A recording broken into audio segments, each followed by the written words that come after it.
بکش کنار. ترمز نداره بکش کنار.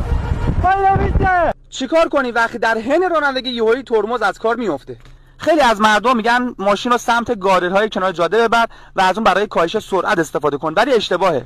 یه سری از مردم میگن وسط جاده در باز کن و از ماشین بپر بیرون. این حتی از قبلی هم اشتباه تره. یه سری ها میگن که باید با ترمز دستی ماشین متوقف کنیم. این خیلی اشتباهه چون باعث میشه ماشین چپ کنه. پس باید چیکار کنیم؟ امروز میخوام بهت راه سریع توقف ماشین در هنگام ترمز بریدن رو بگم. پس حواست باشه چون جونت به این نکته بستگی داره. وقتی متوجه شدی ترمز کار نمیکنه، اول از همه چراغ خطر رو روشن کن و بذار بقیه ماشین ها بفهمن که شما دچار مشکل شدی.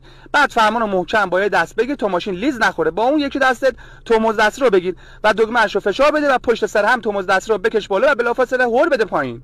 این روش ترمز گرفتن میتونه باعث بشه ماشین خیلی راحت و بی خطر متوقف بشه. یاد گرفتی؟ منو فالو بکن که 1000 تا پست آموزشی دارم.